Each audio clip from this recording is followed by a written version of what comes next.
The Manhattan Cafe gleamed with crystal chandeliers as Isabella Sterling swept through the doors, her Louboutin heels clicking purposefully against Italian marble. The financial district's elite establishment was her territory, a world where power was measured in billions managed and deals closed. Her critical gaze surveyed the room, cataloging details with the same precision she applied to market fluctuations. The morning light filtered through tall windows, casting prismatic patterns across white tablecloths and glinting off silver service sets arranged with mathematical precision. From her penthouse 40 floors above the city, Isabella had watched the sunrise paint gold across skyscrapers that morning. Her reflection multiplied in floor-to-ceiling windows, framing a metropolis she'd conquered one hostile takeover at a time. The 12-foot dining table where she'd eaten breakfast alone could have seated 14. Most days the emptiness didn't register. Today, for reasons she refused to examine, it had.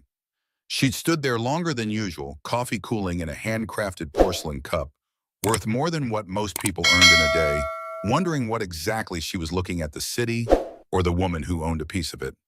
At 34, Isabella ran Meridian Capital with surgical efficiency. The hedge fund moved billions through global markets, restructuring companies, eliminating inefficiencies, a euphemism for jobs and maximizing shareholder value. Her signature appeared on documents that redirected rivers of capital, changing the economic landscape with the stroke of a Mont Blanc pen. Last quarter alone, she'd orchestrated 3 acquisitions that had made her the darling of Wall Street and the nightmare of labor unions. The Wall Street Journal had called her the Ice Queen of Meridian, a nickname she secretly enjoyed. Ice was crystalline, perfect, untouchable. The text from Chloe had been unexpected but intriguing. Meeting arranged with E. Carter, restoration specialist. Potential investment opportunity. Manhattan Brew, 10 a.m. Isabella rarely took meetings based on friend referrals, but Chloe's instincts for emerging markets were uncanny. The woman had predicted cryptocurrency trends 6 months before they materialized and had steered Isabella toward a biotech startup that had tripled its valuation in a year. Besides, Isabella needed something to fill the morning before the Tokyo markets opened, and she could execute the currency trades she'd been planning all week. She paused at the cafe entrance, smoothing an invisible wrinkle from her tailored Armani suit. 3 years ago, she'd stood in St. Patrick's Cathedral wearing a $40,000 wedding dress, waiting for a man who had chosen that morning to empty their joint accounts and disappear with his secretary. 200 guests had witnessed her transformation from bride to abandoned woman to something harder than diamonds. The humiliation had burned like acid, stripping away whatever softness remained in her after a childhood spent watching her father's volatility drive away anyone who ever loved them. The memory crystallized into familiar certainty. Vulnerability was death. Love was a luxury she couldn't afford. She'd rebuilt herself into someone who drew first blood, who identified weakness with surgical precision. The woman who'd once believed in fairy tales had been cauterized out of existence, replaced by a CEO whose name made boardroom titans flinch. She never spoke of that day, had fired an assistant who dared to mention her engagement when scheduling a meeting with her former future father-in-law's company. Isabella had bought that company 6 months later and dismantled it piece by piece. Isabella spotted her appointment immediately, a man who didn't belong. In a cafe where patrons wore bespoke suits and carried 5-figure watches, he sat with the confident stillness of someone comfortable in his own skin despite being out of place. His simple button-down shirt was clean, but ordinary. The hands wrapped around his coffee cup bore calluses, visible evidence of manual labor. He watched the cafe with quiet awareness, not the anxious darting of someone intimidated by wealth, but the calm assessment of a man taking measure of his surroundings. When he stood and extended his hand, she deliberately brushed past it, settling into her chair with practiced grace. "You must be Ethan Carter," she said, voice clipped with barely concealed dismissal. "And you're Isabella Sterling," he replied, no hint of offense at her rudeness. His Oklahoma accent was barely detectable after what must have been years away. Isabella waved away the server who approached. "So you restore things," she began, treating the words like they tasted unpleasant. Chloe was frustratingly vague about the investment opportunity. Ethan's expression revealed nothing. "I fix engines mostly. Classic cars, boats, occasionally aircraft. Anything mechanical that's valuable enough to be worth restoring rather than replacing." "Just a mechanic then," Isabella said, stirring her $16 latte with deliberate slowness. The disappointment in her voice was calculated to sting. She'd expected someone with an innovative approach to luxury markets, not a glorified grease monkey. Ethan sat back studying her with unexpected perceptiveness. At 36, he moved with a deliberate economy that suggested physical confidence. Not the showy kind displayed by Wall Street bros at Equinox, but something more fundamental. He wore his body like a tool he knew intimately, not an accessory to be displayed. Working with your hands must be so liberating. Isabella mused, sarcasm thinly veiled. No board meetings, no quarterly projections, no real consequences beyond whether an engine starts. She smiled sharp enough to cut glass. Though I imagine the intellectual stimulation plateaus quickly. What do you think about under those cars, grocery lists, baseball scores? The insult was deliberate, a test to gauge how easily he could be rattled. Men in her world parried verbal barbs like fencers. She expected defensiveness or awkward attempts to impress her. It was a game she always won, establishing dominance in the first 5 minutes of any interaction. Instead, Ethan responded with unruffled calm. Yesterday, I thought about fluid dynamics, how brake fluid behaves under extreme pressure, how systems designed to stop can fail catastrophically if one component is compromised. He paused, meeting her gaze. Also thought about my daughter's science project on Venus. The atmospheric pressure there would crush a human in seconds. Interesting to consider which environments we're built to withstand and which we aren't. Isabella's smile flickered. She hadn't expected resistance, certainly not thoughtful resistance. This mechanic spoke about physics and planetary science with casual familiarity, as if these were common subjects of contemplation while working under a hood. How wonderfully arcane, she said, recalibrating her approach. Though I suppose someone has to understand the mundane mechanics of things, I just closed a $300 million acquisition that will reshape pharmaceutical distribution in emerging markets, the kind of complexity requiring years of specialized education. Must be exhausting, Ethan observed, tone neutral as water. All those lives reduced to numbers on spreadsheets. The words landed like a slap disguised as a caress. Isabella's eyes flashed dangerously. Lives improved by efficient capital allocation. Though I wouldn't expect someone who fixes cars to understand macroeconomic impact. You're right, Ethan said simply. I just understand machines. They're honest. When something's broken, you can see it, fix it, make it work again. No pretending, no hostile takeovers, no leaving people destroyed for profit margins. Isabella's phone buzzed with a notification. She glanced down, then looked up with new suspicion. Chloe just texted asking how our data in the morning. Date. The word hung between them like an accusation. This isn't a business meeting. I was told you were interested in classic car restoration, Ethan said, realization dawning. Chloe mentioned you had a vintage Ferrari gathering dust. I don't, Isabella said coldly, and I don't date mechanics. Ethan's expression didn't change, but something in his eyes hardened. No, who do CEOs date these days? Other CEOs, professional athletes, or just no one at all? Is that supposed to be insightful? My romantic choices aren't relevant to this conversation, which appears to be based entirely on deception. Agreed, Ethan said, draining his coffee. I should go. Typical, Isabella snapped, surprising herself with the force of her reaction. Run away when challenged. What exactly qualifies you to judge my work? Have you ever built anything lasting? Made any meaningful contribution? How many lives have you saved fixing cars? The cafe seemed to go quiet, though logically Isabella knew it hadn't. Ethan had half risen, but now settled back into his seat. The silence stretched between them, taut as piano wire. 8, he said finally. 8 lives directly. Probably more I don't know about. What? You asked how many lives I've saved. 8 that I can verify. Not from fixing cars, though that's saved a few too. I was with the 5th Special Forces Group, 2 tours in Afghanistan. Isabella blinked, momentarily thrown off balance. This wasn't the resume she'd expected. Special Forces, Green Berets, before that Army Rangers. The information recalibrated her assessment. Those calloused hands hadn't just turned wrenches.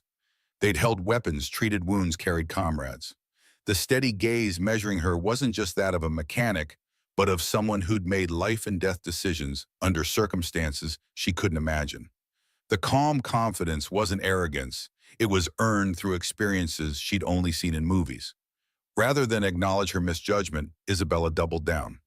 Well, I suppose that explains the blue-collar career trajectory. Difficult to translate combat skills to the corporate world. If the barb landed, Ethan didn't show it. I had options. Private security firms offered six figures. Chose something different. Because my daughter needed a father who came home every night, not one who might come home in a box. The simple statement cut through Isabella's practiced defenses. For a heartbeat, she glimpsed something genuine, a man who'd made choices based on something other than status or money. The insight made her uncomfortable. In her world, career advancement trumped all other considerations. The idea of deliberately choosing a lesser-paying job for family reasons was alien. "Would you mind switching seats?" Ethan asked abruptly. "Excuse me, I need to face the door." Isabella laughed, bright and cutting. "How delightfully paranoid. Do you think someone's going to rappel through windows? This is Tribeca, not Taliban territory." Something in his eyes made her comply despite her mockery. As they switched places, she added, "I suppose this is some macho military thing Chloe neglected to mention." "Habit," Ethan said simply. The new perspective gave Isabella a view of Ethan's face with the cafe behind him. His features were architecturally precise, strong jawline, straight nose, eyes the color of weathered steel. Not conventionally handsome in the GQ way of men she typically encountered, but compelling in a rugged, lived-in way. A face that had seen things, weathered things, a map of experience rather than privilege. For the first time, she noticed the small scar bisecting his left eyebrow, the way his hands never completely relaxed. The military background explained certain qualities she'd registered subconsciously: the economy of movement, the awareness of surroundings, the unshakable calm in the face of her verbal assault.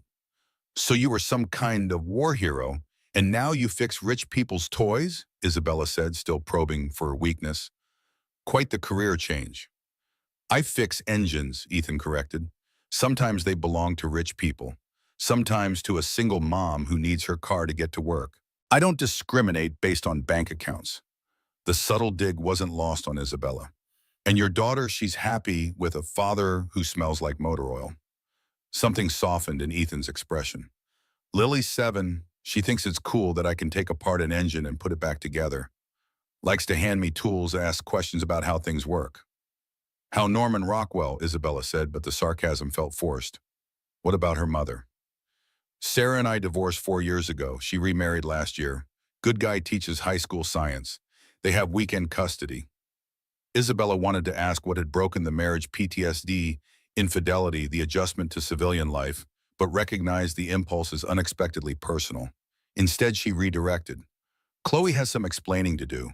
This was clearly a waste of time for both of us." Yet neither made a move to leave. Isabella found herself curious about this man who defied her expectations, who seemed immune to her carefully calibrated intimidation. Somewhere in the back of her mind, she remembered Chloe's words from months ago. "You've built walls so high, Isabella, that no one can reach you anymore. Maybe that's why you're always alone." Ethan checked his watch, not an Apple Watch or luxury timepiece, but something with a battered leather band that had seen hard use. "I should go. I've got a Mercedes SL coming in at noon. Engine rebuild." "Sounds fascinating," Isabella said dryly. "I have to prepare for a board meeting where we'll decide whether to acquire a pharmaceutical company or dismantle it for parts." "And they call me a mechanic," Ethan said with the ghost of a smile. Something about his quiet confidence needled her. Men usually fell into predictable categories: intimidated, sycophantic, or aggressively competitive. Ethan fit none of these. He simply existed in his own certainty, untroubled by her opinion of him. It was both infuriating and oddly refreshing. "You don't know anything about me," Isabella said suddenly, "yet you sit there judging my work, my contributions." "You started it," Ethan pointed out reasonably. "The moment you dismissed me as just a mechanic, you decided my value based on a job title. Because certain careers indicate certain capabilities," Isabella countered. "The intellectual rigor required to what? Destroy companies for profit, move imaginary money from one account to another. What exactly do you build, Miss Sterling?" "Wealth," she shot back. "Security, economic growth. The funds I manage support thousands of jobs, drive innovation, and eliminate thousands of other jobs when convenient," Ethan finished. I've seen the aftermath of corporate raids in towns across America. Empty factories, foreclosed homes, communities destroyed. But I suppose those are just externalities to factor into your models. Isabella felt heat rise in her face. The market is efficient. It eliminates waste. People aren't waste, Ethan said quietly. The simplicity of the statement silenced her momentarily. Few people challenged Isabella Sterling. Fewer still made her question her practiced responses. She was accustomed to verbal sparring with people who played by the same rules, who valued the same things, who understood the language of capital and power. Ethan spoke a different language entirely, one rooted in flesh and blood rather than profit and loss. I've worked with your type before, she said finally. Men who think their military service gives them moral authority, who believe physical courage trumps intellectual achievement. You build this mythology around sacrifice while looking down on those of us who fight different battles. Ethan studied her with that unnerving calm. I don't look down on you, Ms. Sterling. I don't know you well enough for that, but I recognize armor when I see it. Armor, Isabella nearly laughed. The designer suit, the practiced dismissiveness, the way you wield success like a weapon. Something happened to you. Something that made you decide attack was safer than vulnerability. The perception was so accurate, it felt like invasion. Isabella's fingers drummed against the table in a pattern suggesting barely controlled anger or anxiety. Don't psychoanalyze me, Mr. Carter. You're not qualified. Probably not, he agreed easily. Just an observation from someone who's seen various kinds of armor. Some stop bullets, some stop feelings. Both have their purpose. Isabella sipped her latte, using the moment to regain composure. This man saw too much, understood too well. It was unsettling to be read so accurately by someone she'd dismissed as irrelevant. What happened in Afghanistan? She asked, deliberately shifting focus away from herself. Ethan's expression shuddered slightly. Which part? The part that gave you the right to judge how others live. I don't judge how others live, he said. Just question systems that value profit over people. That's judging, Isabella pointed out, and avoiding my question. Ethan was quiet for a moment, his gaze distant. Kandahar Province, 2017. My team was embedded with local forces. We'd been building relationships for months, helping establish security, setting up medical clinics. Real progress. He paused. Then headquarters decided the region wasn't strategically important anymore. Orders came to withdraw, abandon the outpost. We had 24 hours to tell people who'd risked everything to work with us that we were leaving them to the Taliban. You had orders? Isabella said. Yes, and 3 days after we pulled out, the village was overrun. Men who'd worked with us were executed. Families fled. A community destroyed because some analysts decided the area wasn't worth the investment anymore. His eyes refocused on her. Sound familiar? The parallel to corporate decision-making wasn't lost on Isabella. War and business aren't the same thing. Aren't they both involve resource allocation? Both involve deciding which lives matter and which are acceptable collateral damage. That's absurdly reductive. Is it your $300 million acquisition? How many jobs will be streamlined to make it profitable? How many families impacted? Do you even know their names? Isabella didn't answer because they both knew she didn't. Her silence was admission enough. My friend Ryan died in that province. Ethan continued, a voice steady despite the weight of memory. Bled out in my arms because the evac helicopter was allocated elsewhere. Resource management decision. Very efficient on paper. Isabella couldn't think of an adequate response. Her world of balance sheets and profit margins suddenly seemed artificial compared to the rawness of Ethan's experience. Is that why you fix engines now? She asked finally. Something controllable, something you can make right. The question was more insightful than she'd intended. Ethan studied her with new consideration. Partly, he admitted. Machines don't lie. They either for work or they don't. Problems have solutions. No politics, no betrayal. And your daughter, Lily, his expression softened again. She's the main reason. After Sarah and I split, I needed stability. A job where I could be present, where I wouldn't bring war home with me. She deserved that. So you chose to be a mechanic when you could have had any number of more lucrative careers. I chose to be her father first, mechanic second. He shrugged. Money's never been my measure of success. Isabella felt an unexpected pang of something like envy. Ethan Carter had something she didn't: clarity of purpose, unshakable values, connections that didn't depend on what he could provide or produce. The realization was uncomfortable. She'd built her life around measurable achievements, deals closed, assets, acquired wealth accumulated. Yet sitting across from this man, who judged success by entirely different metrics, made her kingdom seem suddenly hollow. Before Isabella could formulate a response, Ethan's attention shifted. His gaze tracked past her to the cafe entrance, his body language subtly changing.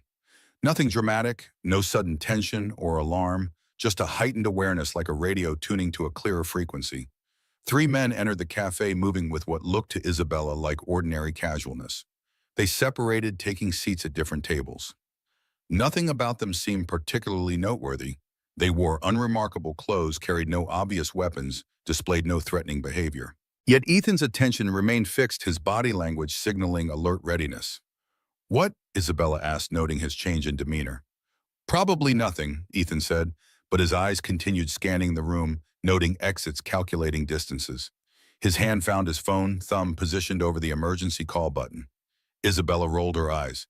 "Seriously, this is Manhattan, not Kandahar. You can't seriously think—" "Those three men entered together but immediately separated," Ethan explained quietly. "They chose tables that create overlapping fields of view. The one by the window keeps touching his ribs, checking something under his jacket. The leader near the door has been surveying the room too systematically for a casual customer." "You're being paranoid," Isabella said, but found herself glancing toward the man near the window. He did seem unusually tense, his eyes darting between the counter and the entrance. "Maybe," Ethan conceded, "but paranoia kept me alive over there." Isabella forced a laugh. "What, you think they're going to rob the place? This cafe has better security than some banks. There's a reason half of Wall Street conducts informal meetings here." "Security system only works if it's engaged," Ethan noted. "The camera above the register has been disabled." "See the black tape?" Isabella squinted toward the ceiling. A small security camera that should have been monitoring the counter was indeed covered with what appeared to be electrical tape. "That could be maintenance or malfunction." "Could be," Ethan agreed, but his body had subtly shifted, ready for movement. The young woman at the counter took off her necklace after those men arrived and put it in her pocket. Diamond pendant, not something you'd remove casually. The observation was so specific that Isabella found herself reassessing the situation. The cashier did look unusually pale, her movements jerky as she operated the espresso machine. "If you're right," Isabella said, lowering her voice, "shouldn't we call the police? And say what three men entered a cafe? The tape could have been there for days. Maybe they're just friends who like to spread out." Despite his reasonable words, Ethan's posture told a different story. He was mapping the room, calculating sins: 8 feet to nearest, hostel 12 to kitchen 15, to exit, inventorying potential weapons, planning contingencies. Isabella found herself watching his hands, steady, capable hands that had likely field-stripped weapons, treated combat wounds, and now fixed broken engines. Hands that knew how to build and repair, not just destroy and acquire. "You really believe something's about to happen," she realized aloud. "I've seen this pattern before," Ethan said quietly. "Multiple men entering separately but arriving together. Positioning that controls the space. The way they're checking their watches, synchronized timing. I could be wrong. I hope I'm wrong." His certainty was unsettling. Isabella had built her career on assessing risk, on seeing patterns in market data that others missed. She'd learned to trust her instincts about people, about situations. Now those same instincts were sending mixed signals. Rational analysis said Ethan was overreacting, but something deeper registered the absolute conviction in his manner. "We should leave," she said, suddenly reaching for her purse.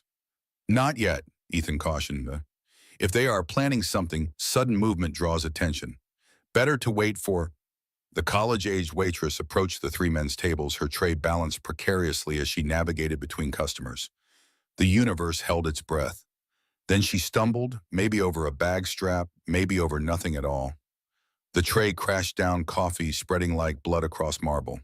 The man by the window jumped up, cursing, and his jacket flew open completely.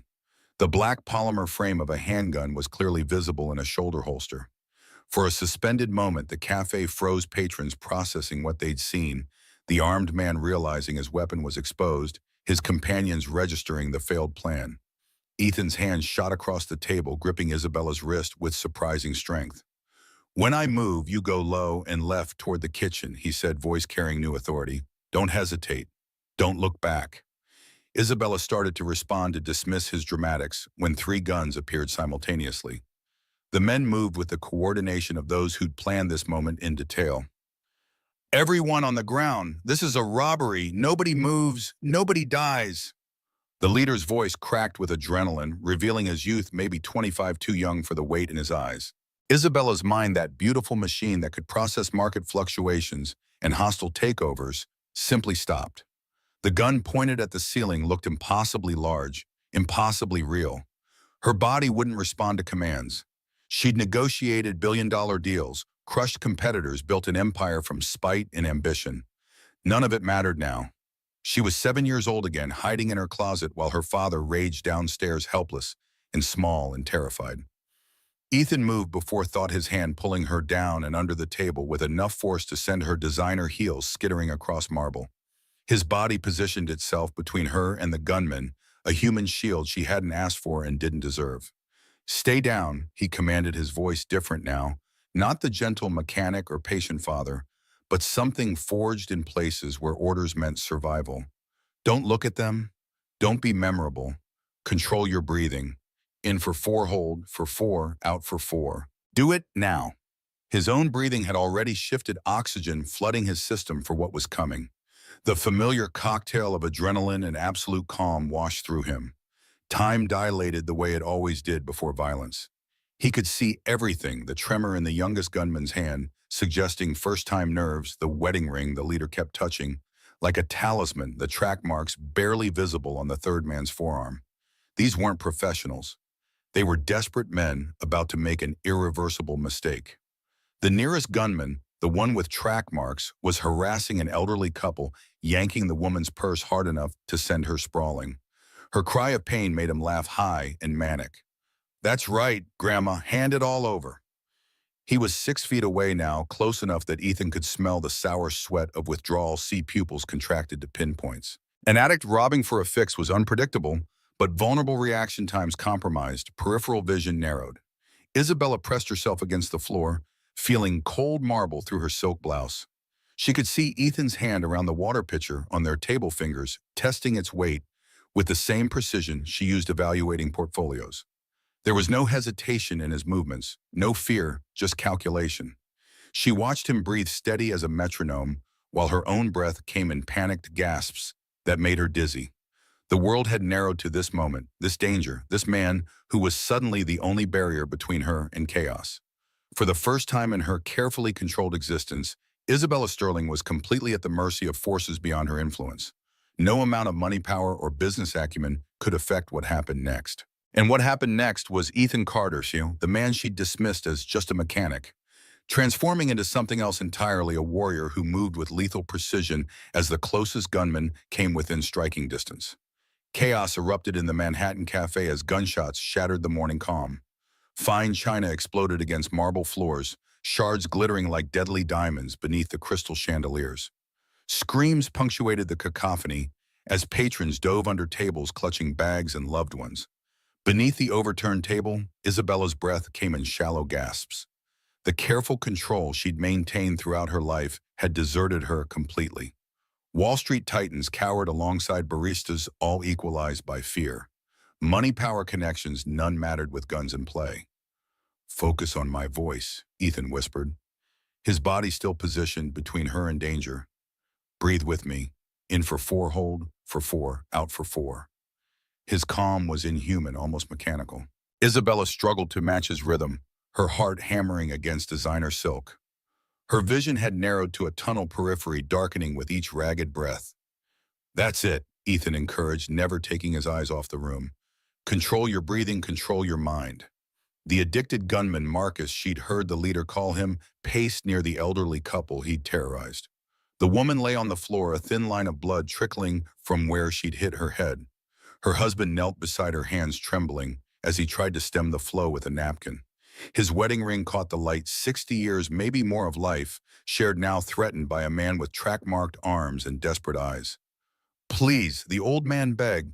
"She needs medical attention." "Shut up," Marcus snarled, weapons swinging wildly. "Nobody moves until we get what we came for." Isabella could see the gun shaking in his unsteady grip. The barrel drifted between targets with erratic precision. The old couple, the barista, the door. His pupils were pinpoints and bloodshot eyes, sweat beating despite the cafe's climate control. Classic signs of opioid use, she realized, remembering a pharmaceutical acquisition she'd overseen last year. The irony wasn't lost on her prescription drugs, flooding communities, creating addicts who then turned to violence to feed their habits. Across the cafe, other hostages huddled in terrified silence. A young couple in matching Columbia University sweatshirts clung to each other under a table.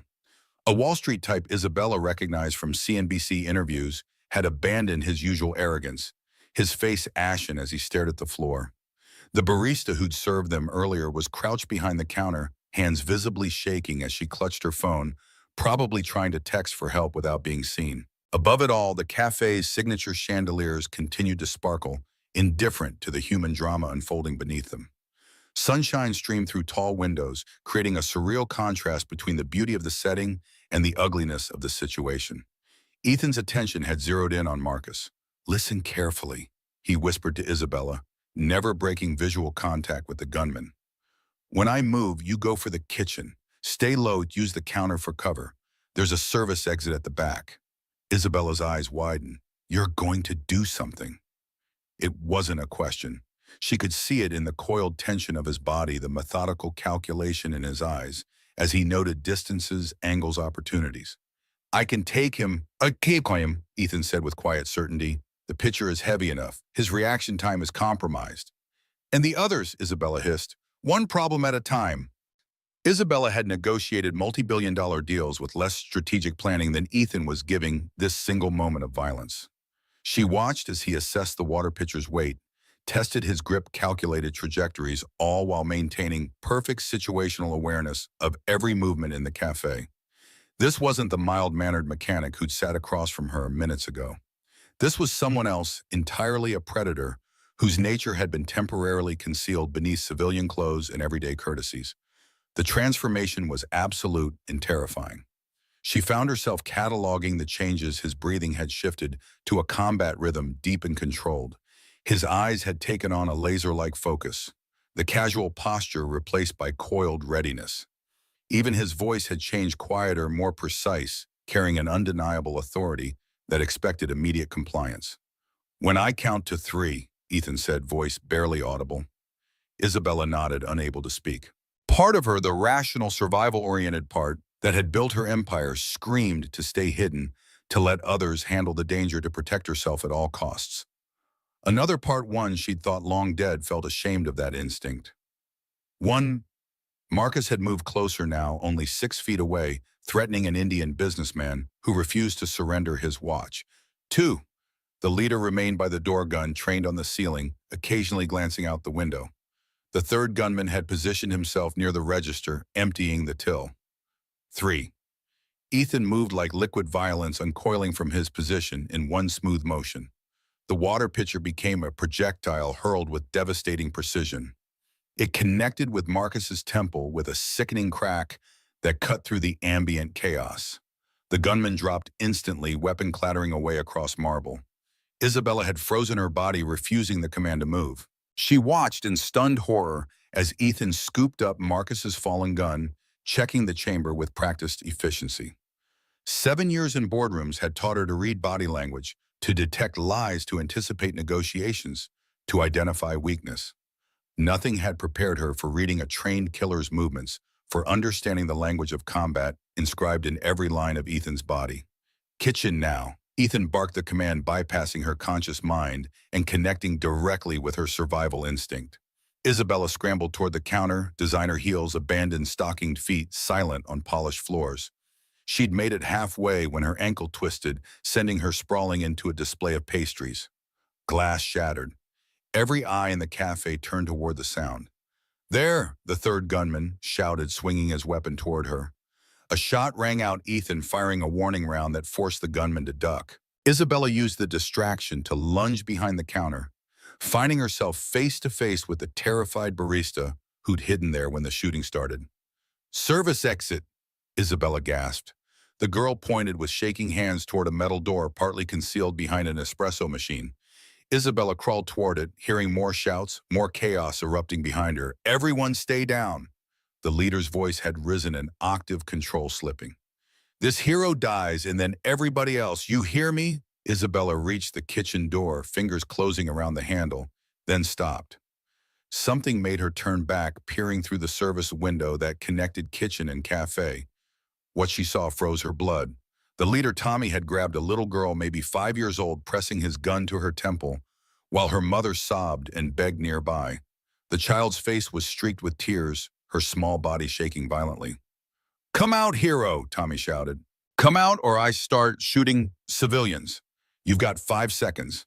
Ethan had taken cover behind an overturned table, clearly planning his next move. Isabella could see the calculation in his face, tactical assessment versus human cost, save one versus save many. The mathematics of combat that no civilian should have to calculate. 5-4. The little girl whimpered, eyes squeezed shut. 3, Ethan's jaw clenched, a muscle jumping beneath his skin. 2. Wait, Ethan called, already moving. I'm coming out. Let the girl go. Isabella watched in disbelief as Ethan set the gun on the floor, visible, but not abandoned, and stepped out with hands raised. He had deliberately made himself vulnerable, offering his body as a target to protect strangers. The cafe fell silent except for muffled sobs and the harsh breathing of the gunmen. Time seemed to stretch, each second expanding to contain a universe of fear and possibility. You killed Marcus, Tommy said, voice thick with something that might have been grief. My brother, my little brother, and you killed him for what money that's insured anyway. Isabella could see Ethan processing this information, recalibrating his approach. Family connection explained the coordinated but amateur nature of the robbery. These weren't hardened criminals, they were desperate men with personal ties. He's not dead, Ethan said, voice steady and sure. Concussed, maybe a skull fracture, but alive. I know where to hit to drop someone without killing them. Your brother needs medical attention, but he'll survive if we end this now. Tommy's gun hand trembled. Up close, Isabella could see he was young, maybe 23, with exhaustion etched into features that should have been unlined. He looked like the college interns who cycled through Meridian Capital each summer, bright, full of potential, not yet hardened by life's realities. You don't understand, Tommy said, voice cracking. They've got my daughter. Said if I don't pay by tonight. His eyes filled with tears. She's 7, same age as. He looked at the girl he was holding, seemed to really see her for the first time. His hand wavered. The third gunman, still by the register, shifted nervously. Tommy, we gotta go. Cops will be here any second. Shut up, Tommy screamed, guns swinging wildly between Ethan and the crowd. Just shut up and let me think. From her vantage point in the kitchen, Isabella could see what the gunmen couldn't, blue and red lights reflecting off windows across the street. Police were arriving quietly, establishing a perimeter. The situation was about to escalate beyond anyone's control. Ethan must have sensed it too. He took a small step forward, hands still raised. Tommy, look at me. I've got a 7-year-old too. Her name's Lily. She likes dinosaurs and soccer and chocolate chip pancakes. Another careful step. I know what it's like to feel like you'd do anything to protect them, but this isn't the way. Isabella watched transfixed as Ethan slowly transformed the dynamics of the situation. His voice never rose, never threatened. He was using empathy as a weapon, connection as a strategy. She'd negotiated $100 million deals with less skill than he was showing now. You don't know anything, Tommy said, but the gun lowered slightly. You don't know what it's like to owe the wrong people. To watch them send videos of your kid at school at the park letting you know they can take her anytime. Then let's figure this out together, Ethan said. But first, let the little girl go. You're not this guy, Tommy. You're a father who got desperate. Don't become something your daughter would be ashamed of. The words seemed to pierce Tommy's desperation. Isabella could see him wrestling with himself, the father versus the robber, love versus fear. For a moment, the world balanced on a knife's edge. Then Tommy released the girl, who ran sobbing to her mother. His gun dropped to his side, exhaustion winning over adrenaline. I didn't know what else to do. Relief flooded the cafe, visible in relaxing shoulders, in shaky exhales and tentative, eye contact between strangers who'd shared this terrifying intimacy. Isabella had begun to breathe again, hope flickering that this nightmare might end without further bloodshed when the third gunman acted. Maybe he saw the situation dissolving. Maybe he was more desperate than Tommy. Maybe he just lacked the humanity that had ultimately stayed Tommy's hand. But his gun swung toward Ethan with lethal intent. Enough talking. Isabella saw it happen in slow motion, the gunman's finger tightening on the trigger. Ethan starting to react, but too far away. Tommy frozen in indecision. The fire extinguisher was mounted on the wall beside the kitchen door. Isabella hadn't consciously registered its presence until her hands were closing around it, pulling it free. She didn't think. She couldn't think. Her body moved on instinct, driven by an imperative she would later struggle to articulate. She burst through the kitchen door, swinging the extinguisher like her life depended on it, which it probably did. The metal cylinder connected with the gunman's skull with a sound like a bell being rung. He dropped instantly, his gun firing once into the ceiling as he fell. The shot seemed to wake Tommy from his trance. He raised his gun again, pointed it at Ethan. Finger on the trigger. "I'm sorry," he said. "I'm so sorry, but I can't go to prison." "My daughter." Ethan moved faster than Isabella's eyes could follow. He knocked Tommy's gun hand aside just as it fired the bullet, shattering a window instead of flesh. They went down together, rolling across broken glass and spilled coffee. Tommy fought with the strength of desperation, but Ethan fought with the precision of training. A strike to the median nerve made Tommy's hand spasm open, releasing the gun. An elbow to the solar plexus drove the air from his lungs. A careful chokehold held just long enough sent him into unconsciousness. Ethan rolled away, gasping, his shirt torn and bloody from glass. He looked up to find Isabella standing over him, fire extinguisher still raised, ready to strike again if needed. Her designer outfit was ruined, her perfect makeup streaked with tears and sweat, but her eyes blazed with something fierce and protective. "I told you to run," he said. "Yeah, well." Her voice shook but held humor. "I've never been good at following orders. Ask anyone." Sirens finally cut through the air, growing louder by the second. Police burst through the doors moments later, weapons drawn, shouting commands. Ethan immediately dropped to his knees, hands visible, making himself non-threatening. Isabella followed his lead, the fire extinguisher clattering to the floor beside her. The next hour passed in a blur of police statements, paramedic assessments, and witness interviews. The cafe that had been a showcase of Manhattan elegance was now a crime scene, evidence markers dotting the marble where Isabella had taken her morning coffee. She sat on the back of an ambulance, a shock blanket draped around her shoulders despite her protest that she was fine. She wasn't fine. She knew that. Her hands hadn't stopped shaking, and something fundamental had shifted inside her, tectonic plates of identity realigning after an earthquake of experience. Across the street, paramedics worked on Ethan. One of them, a young woman with gentle hands, had insisted on examining him despite his protests. When she cut away his shirt to check for injuries, Isabella saw the full map of his history written in scar tissue: bullet wounds, shrapnel marks, burns. Each one a moment when he'd chosen to stand between danger and the innocent. Her throat constricted with shame so profound it felt like drowning. "Sir, we need to get you to the hospital," the paramedic was saying, indicating a deep gash along Ethan's ribs where Tommy's wild shot had grazed him. "I'm fine," Ethan protested, but his face had gone pale, adrenaline no longer masking pain. "My daughter Lily, school gets out at 3. I need to—" "I'll handle it," Isabella said, surprising herself with the firmness in her voice. She crossed to where Ethan sat. "What school? I'll have her picked up and brought to the hospital." Ethan studied her face. This woman who'd spent the morning telling him how insignificant he was, who'd wielded her success like a scalpel to dissect his supposed failures. "Why?" The question hung between them, demanding honesty. "Because," she said slowly, "you just bled for strangers, for me. She couldn't finish, couldn't voice the cruelty she'd shown. "Please let me do this one thing." He gave her the school information and his ex-wife's contact details for the pickup authorization. As paramedics loaded him into the ambulance, Isabella climbed in without asking permission. The EMT started to object, but something in Isabella's expression silenced him. "I'm going," she said simply.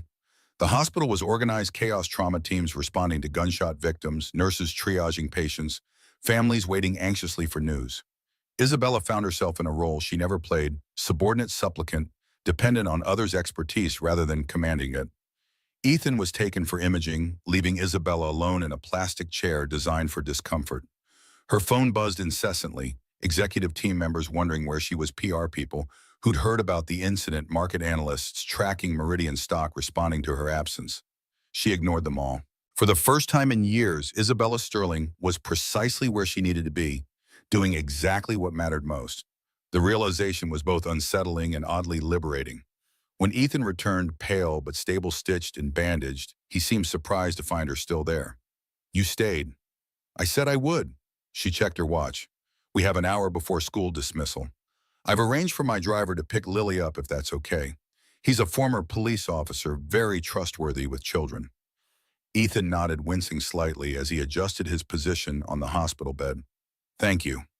I don't think I've ever seen someone take out an armed man with a fire extinguisher before."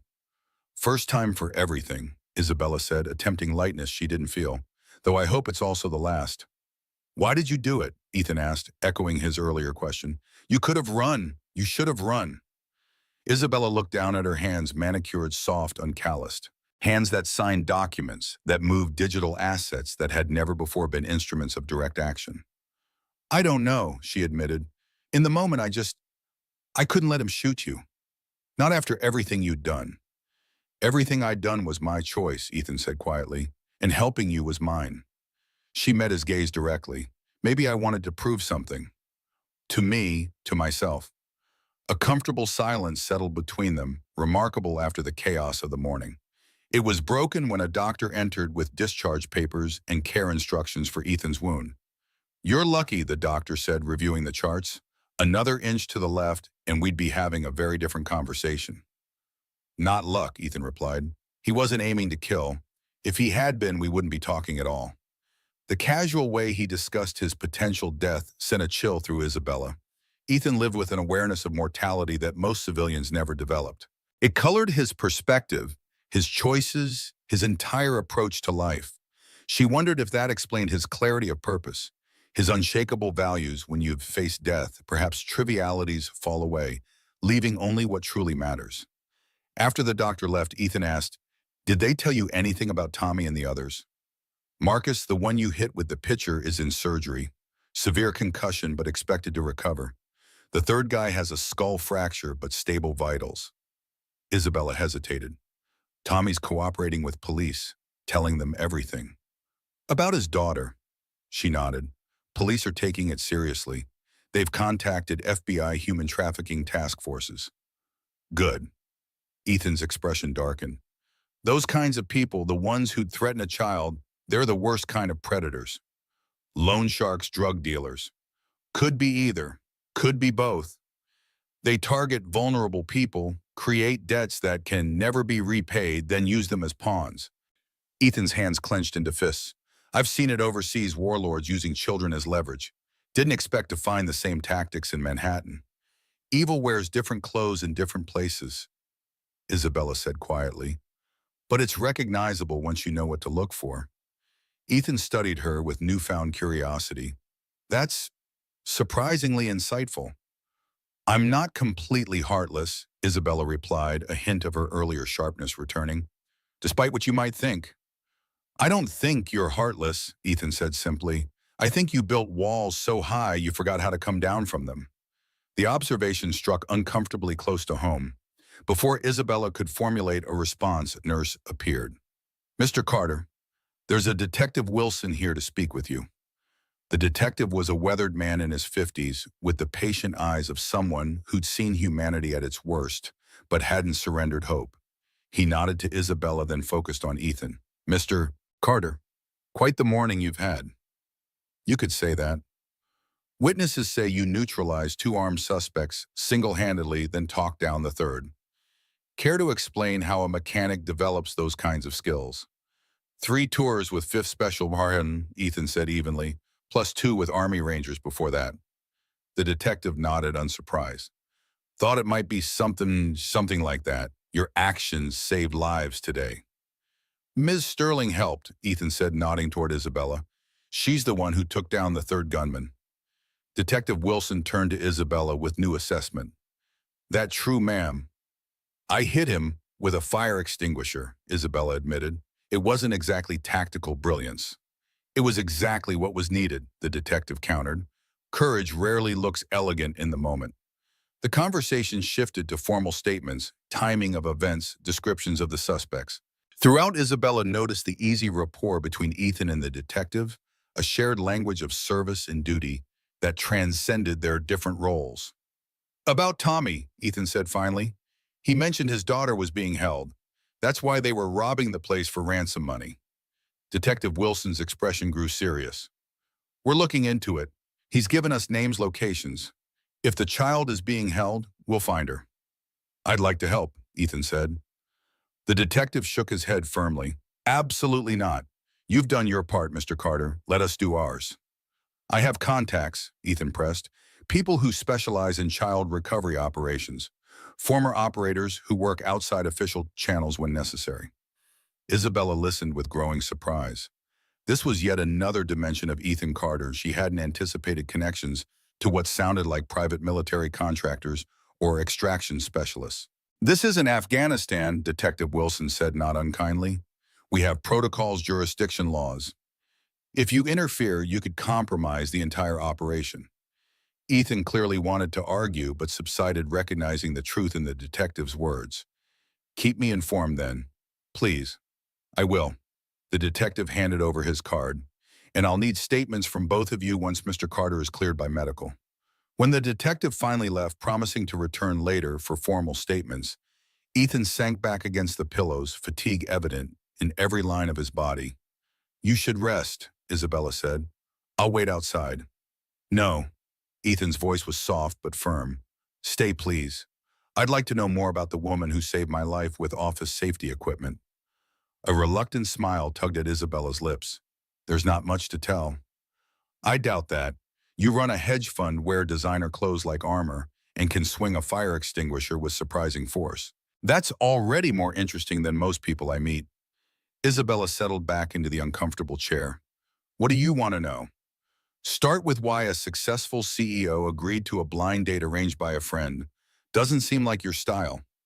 The question caught her off guard. I thought it was a business meeting. Even so, someone in your position must get countless meeting requests. Why accept this one? Isabella considered deflecting, then decided on honesty. Chloe knows me too well. She's one of the few people who knew me before I became this version of myself. Isabella gestured vaguely at her designer clothes, her carefully constructed persona. We were roommates in college. She knew me when I was just an economics major with big dreams and bigger insecurities. And now I'm exactly what you accuse me of being, someone who turns companies into profit centers without always considering the human cost. Isabella met his gaze defiantly. I'm good at what I do, very good. I never doubted that, Ethan said. But is it enough? The question hung between them, simple yet profound. Before Isabella could form an answer, her phone buzzed with a text. She checked it, then looked up. My driver has picked up Lily from school. They'll be here in 20 minutes. She hesitated. I should warn you, I told him to explain what happened, that you were injured, but okay, I thought she deserved to know rather than being surprised when she arrived. Ethan nodded. Thank you. That was the right call. He shifted, wincing slightly. How much did you tell him? Just that there was an incident at a cafe, that you were hurt helping others. Nothing about guns or how close it was. Isabella paused. I don't have children, but I imagine there's a balance between honesty and protection. There is, Ethan agreed. Lily's used to careful explanations. When you've been in combat zones, you learn that kids deserve truth, but truth they can process. The insight into Ethan's parenting philosophy felt oddly intimate. Isabella found herself wondering what kind of father he was. Patient, present, protective, certainly, but what else? Did he read bedtime stories?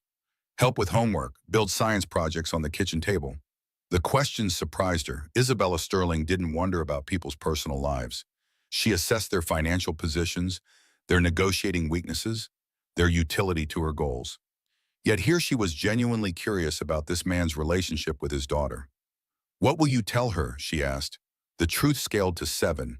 That bad men came into the cafe, that I stopped them from hurting people, that I got a cut that doctors fixed up, and that I'm completely okay. Ethan's expression softened.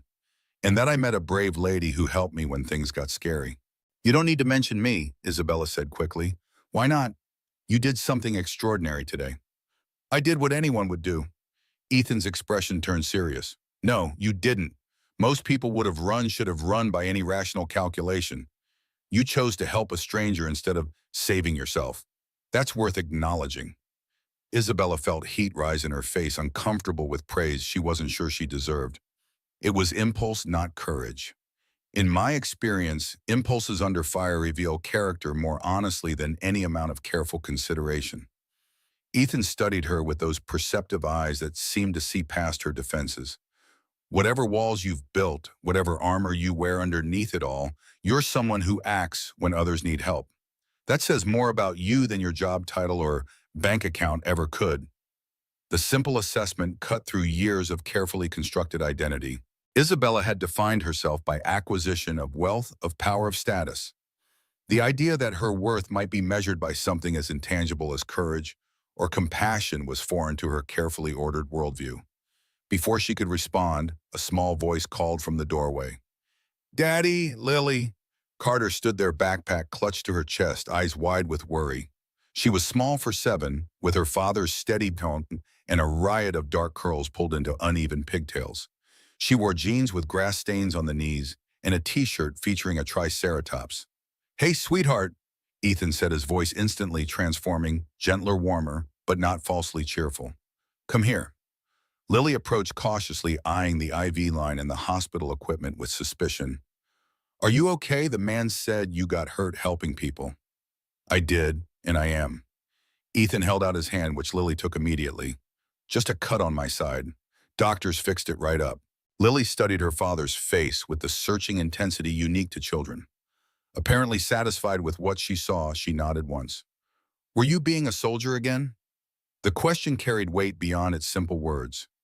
Isabella sensed history there, conversations between father and daughter about his past life, his current choices. No, Ethan said firmly. Just someone who knew what to do in a bad situation.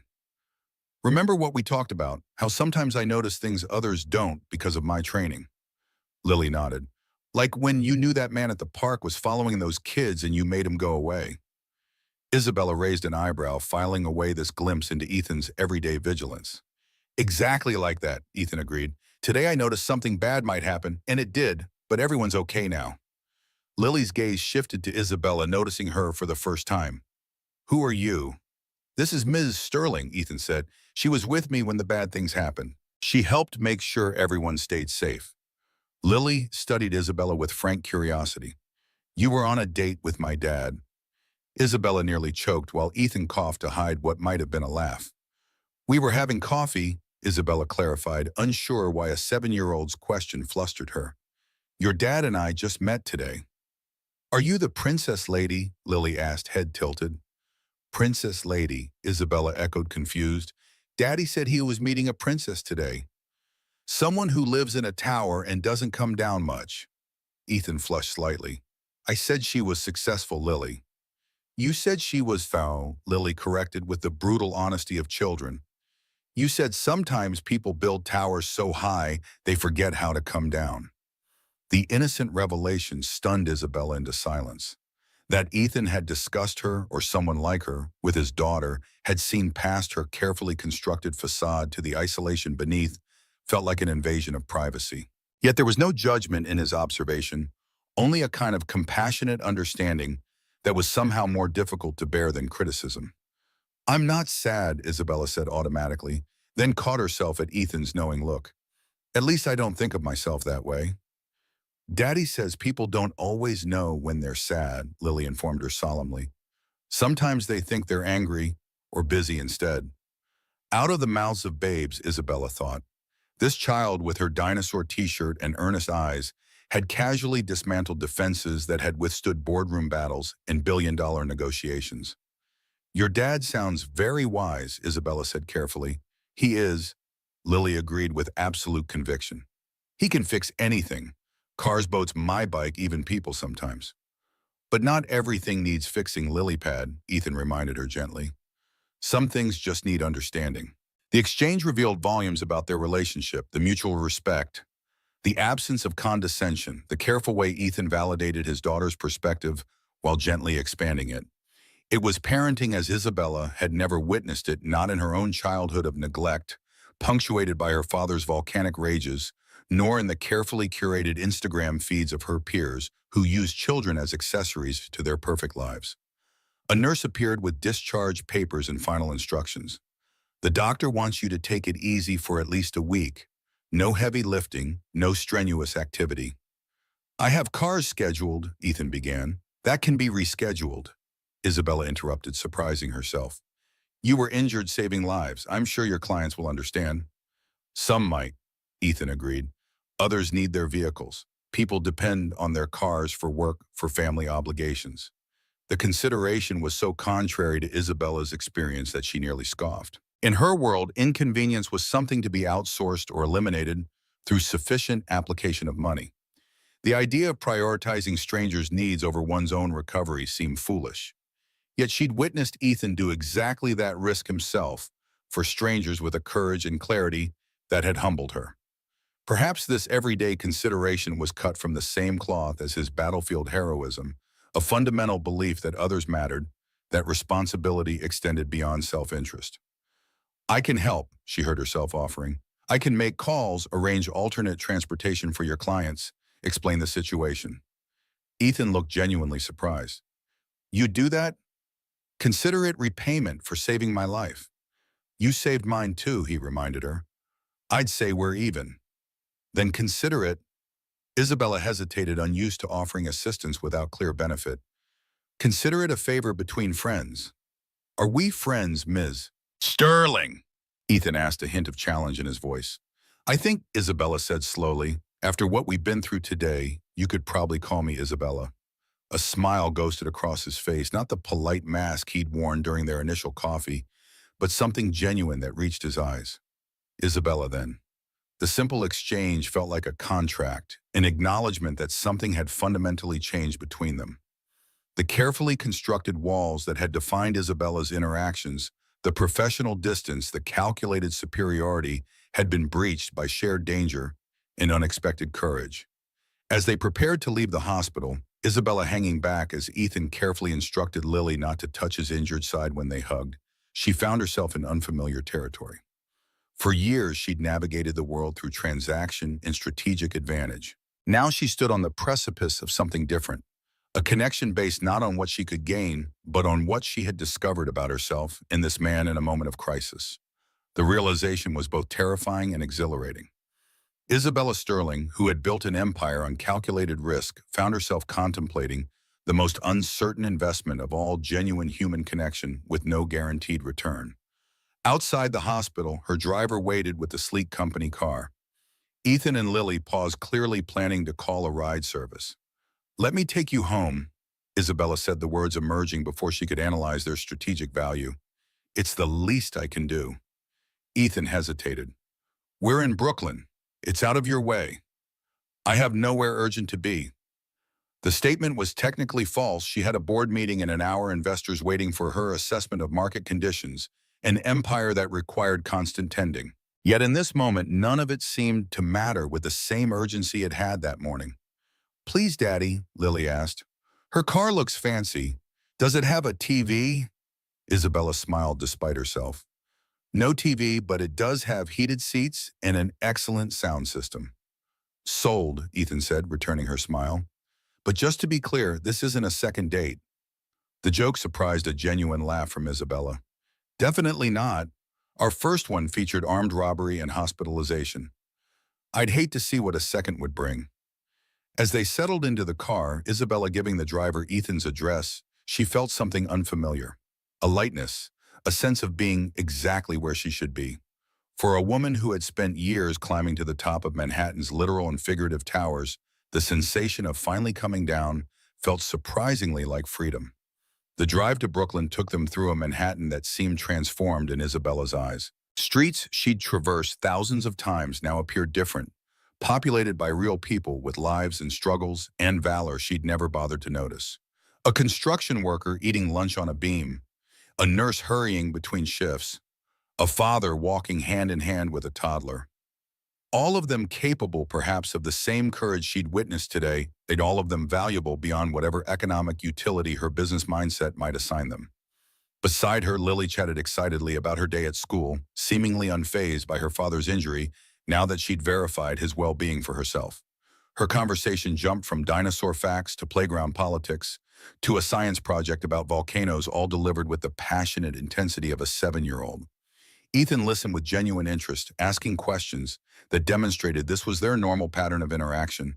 A father who paid attention, who validated his daughter's world as worthy of his full engagement. Isabella found herself envying their easy rapport. Her own father had rarely acknowledged her existence, except to criticize, had never once asked about her day or her interests or her dreams. In her adult life, she'd replicated that emotional distance in her own relationships, professional, romantic, and otherwise. People were assets or obstacles, rarely full humans worthy of genuine curiosity. The car turned off the main thoroughfare into a quieter Brooklyn neighborhood. Tree-lined streets gave way to a mix of older brownstones and newer developments. Ethan directed the driver to a modest 3-story building that had clearly once been a small factory, now converted to loft apartments.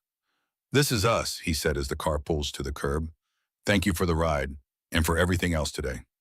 "Can Isabella come up?" Lily asked suddenly. "I want to show her my dinosaur collection. And my treehouse, Daddy built it himself in the community garden."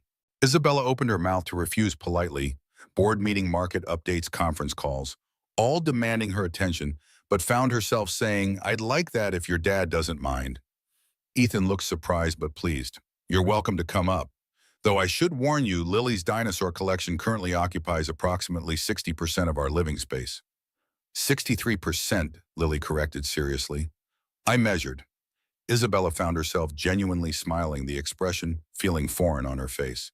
"I'd be honored to see the 63% dinosaur occupation." The apartment reflected Ethan perfectly, practical, unpretentious, but thoughtfully designed. The converted loft featured exposed brick walls, large windows that flooded the space with natural light, and an open floor plan. A kitchen with well-used but quality tools occupied one corner, while a living area with comfortable, if slightly worn furniture filled the center of the space. True to Lily's assessment, dinosaurs of various sizes and materials were everywhere: plastic models, arranged in battle formations on shelves, stuffed versions nestled on the couch, books about paleontology stacked on a coffee table, made from a repurposed engine block. This is, Isabella searched for the right word. Not impressive, not by the standards of her world, but something better. Welcoming. "It's home," Ethan said, simply setting down his keys in a dish by the door, a lopsided ceramic creation clearly made by Lily. "Nothing fancy, but it works for us." "Daddy's workshop is downstairs," Lily explained, tugging Isabella toward a spiral staircase that must have been original to the building. "He fixed up this whole place himself." "Not the whole place," Ethan corrected, wincing slightly as he eased himself onto a bar stool at the kitchen counter. "I had help with the electrical and plumbing, but the rest, yes." Isabella looked around with new appreciation, noting the custom shelving, the carefully restored hardwood floors, the sliding barn door that presumably led to bedrooms. Not hired work, but craftsmanship, hours of labor transformed into a home. "You built all this?" she asked, genuinely impressed. "It was a wreck when we bought it," Ethan said. "Previous owners started the conversion but ran out of money. We got it for a song, but it needed everything new: windows, insulation, floors refinished." "I helped sand," Lily announced proudly, "and I got to pick my room color. Purple."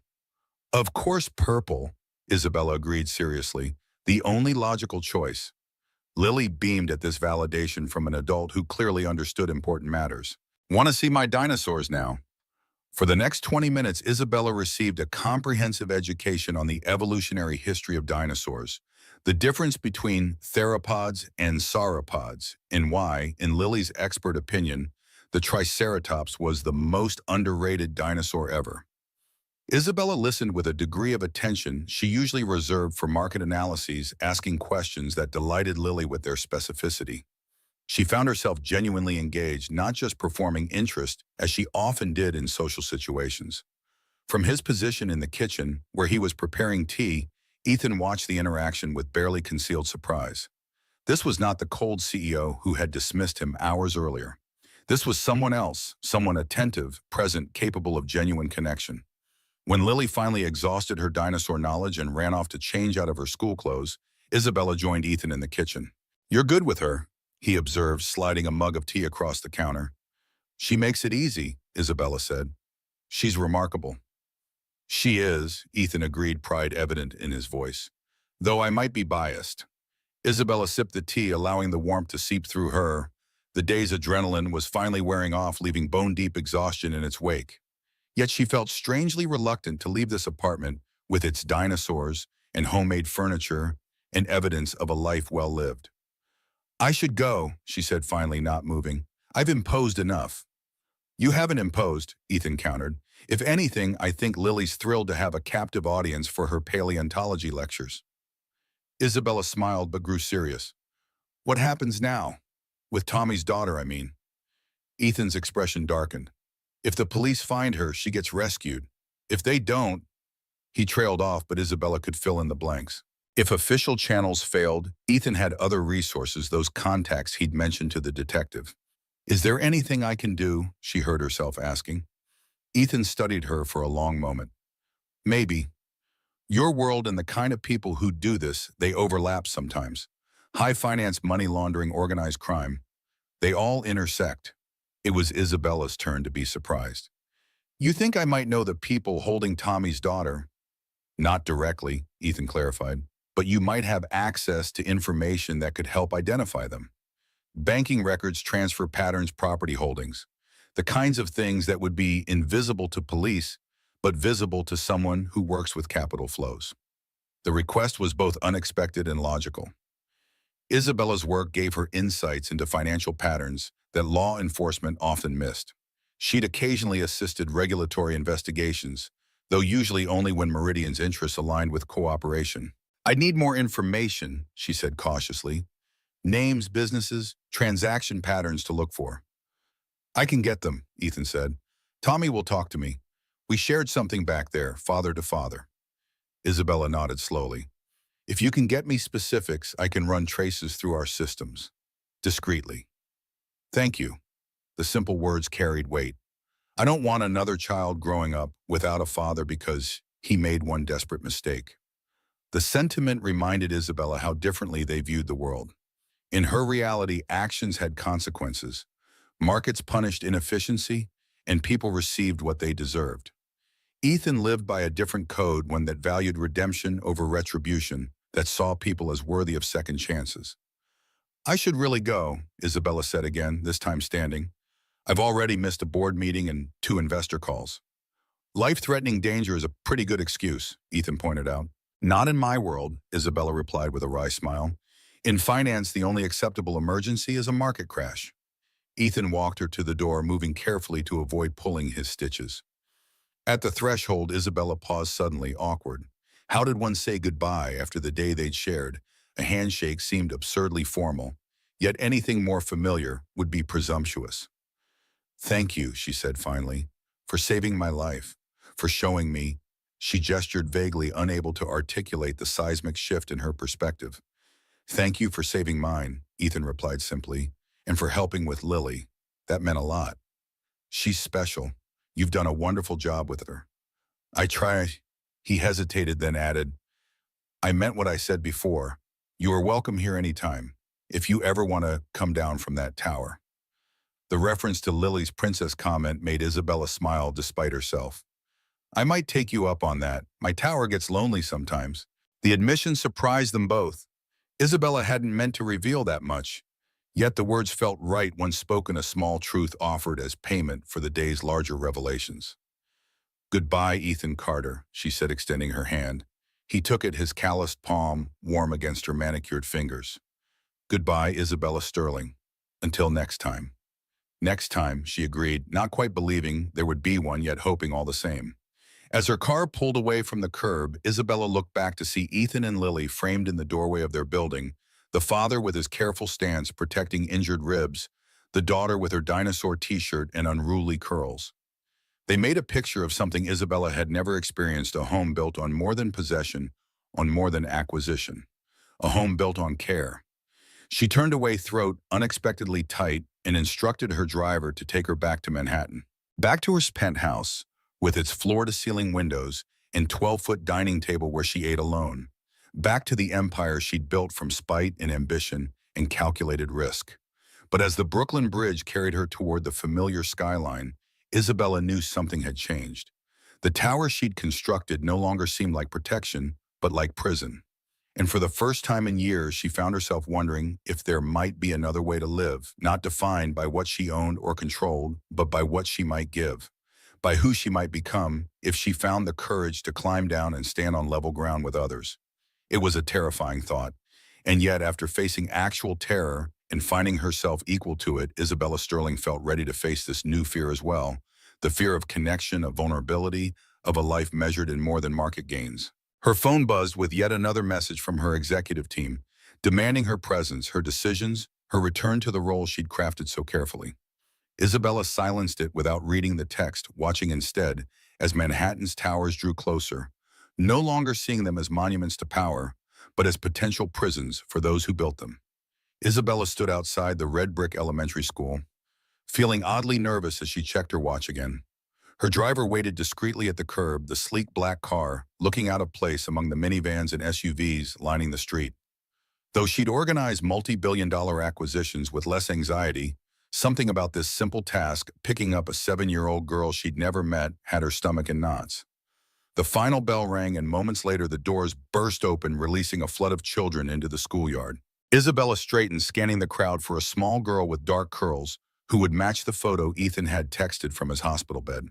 She spotted Lily immediately standing apart from the rushing crowd, carefully packing dinosaur-covered notebooks into a backpack. Even from a distance, Isabella could see the deliberate way the child organized her belongings, the focused concentration that reminded her so much of Ethan. Lily, Isabella approached cautiously. Lily Carter. The girl looked up, assessing Isabella with a directness that was disconcerting in someone so young. Those eyes, the same steady gray as her father's, seemed to catalog every detail of Isabella's appearance, from her still disheveled hair to the hastily purchased casual clothes that had replaced her ruined designer suit. "Are you Daddy's friend?" Lily asked, her voice carrying the same Oklahoma undertones as Ethan's, though more pronounced. "Yes," Isabella said, crouching to the girl's level, despite her unfamiliarity with the gesture. "My name is Isabella Sterling. Your dad asked me to pick you up and take you to him at the hospital. Is he okay?" The question came quickly with a practiced calm that suggested Lily had asked it before, perhaps too many times for a 7-year-old. "He is," Isabella assured her. "He has a cut on his side that needed stitches, but he's doing well. He wanted me to tell you right away that he's fine." Lily nodded, processing this information with remarkable composure. "The man who picked me up said my dad helped stop some bad people." "He did," Isabella confirmed. "He was very brave." "He's always brave," Lily said matter-of-factly, as if bravery were simply a fundamental characteristic of fathers like height or eye color. Then without warning she asked, "Are you the princess that lives in a tower?" Isabella blinked, caught completely off guard. "I'm sorry. Daddy told me he was meeting a princess today. Someone who lives in a tall tower and doesn't come down much because she's too busy counting her gold." Lily's expression remained earnest, no hint of teasing in her voice. Heat rose in Isabella's cheeks. Had Ethan described her that way to his daughter, as some fairy tale character isolated in her wealth? The assessment was uncomfortably accurate, if metaphorical. Her penthouse was effectively a tower, and she rarely came down to interact with ordinary people. I do live in a tall building," Isabella admitted, unsure how to respond to a child's directness. "But I'm not a princess." "Do you have gold?" Lily persisted. "Not actual gold. I work with money, though." This seemed to satisfy Lily, who nodded as if confirming a hypothesis. "That's what Daddy said. He said you were very important and very sad." "Sad?" Isabella echoed, genuinely startled. "Your father said I was sad. He said sometimes people build walls so high they forget there's a whole world outside," Lily explained, slinging her backpack over her shoulder. "Like Rapunzel, but backwards, because you built the tower yourself." Isabella was momentarily speechless. That Ethan had not only assessed her so accurately, but had discussed her, a stranger with his daughter, in terms of fairy tale metaphors, was both disconcerting and oddly touching. She'd spent years cultivating an image of intimidating success, yet this man had seen through it, immediately recognizing the isolation beneath. "Your dad is very observant," she finally said, offering her hand to Lily. "Shall we go see him?" Lily took her hand without hesitation, the small fingers wrapping around Isabella's with surprising strength. "Can we get ice cream on the way? Daddy always gets me ice cream when something scary happens." And the request was so unexpected, so disarmingly normal, that Isabella found herself smiling. "Of course we can." The hospital corridors seemed less intimidating with Lily beside her, the girls running commentary about dinosaurs and school projects, providing a welcome distraction from the antiseptic smell and harsh fluorescent lighting. They'd stopped for ice cream as promised, Lily, choosing mint chocolate chip with the serious deliberation of someone making a life-altering decision, and the detour had given Isabella time to prepare for seeing Ethan again. When they reached his room, Lily ran ahead, her excited "Daddy!" echoing down the hallway. Isabella lingered in the doorway, watching as Ethan's face transformed at the sight of his daughter, pain and fatigue giving way to genuine joy as Lily carefully climbed onto the edge of his bed. "Hey, Lily Pad," he said, voice gentle, as he brushed a curl from her forehead. "Sorry for the scary surprise. Mrs. Sterling got me ice cream," Lily informed him, as if this were the most relevant detail of the day's events. "Mint chocolate chip, 2 scoops." Ethan looked up, noticing Isabella for the first time. Their eyes met over Lily's head, and something unspoken passed between them. Gratitude, recognition, the shared understanding of having survived something extraordinary together. "Thank you," he said simply. Isabella nodded, uncomfortable with the raw emotion in his voice. She'd spent years in a world where gratitude was transactional, where favors were currency to be exchanged. Ethan's straightforward appreciation required no reciprocity, no strategic advantage. It simply was. As the nurse came in to check Ethan's vitals, Isabella had her first clear view of his exposed torso. The hospital gown had shifted during Lily's enthusiastic greeting, revealing a landscape of scars across his chest and shoulders, jagged lines, puckered circles, the unmistakable signature of shrapnel. Each mark told a story of violence survived a proximity to death that most civilians could barely comprehend. Ethan caught her looking and pulled the gown back into place, a flicker of something embarrassment, self-consciousness crossing his face. Isabella quickly averted her eyes, but the image remained burned in her memory, physical evidence of the man's history of battles fought long before today's encounter in a Manhattan cafe. After the nurse left, Lily became absorbed in a game on Ethan's phone, leaving the adults to talk quietly. "How are you really, Tom?" Isabella asked, taking the chair beside his bed. "I've had worse," Ethan said with a shrug that couldn't quite hide his wince. "The stitches will hold. I'll be sore for a week or so." "That's not what I meant." He met her gaze, understanding the unspoken question. "The nightmares will probably come back for a while.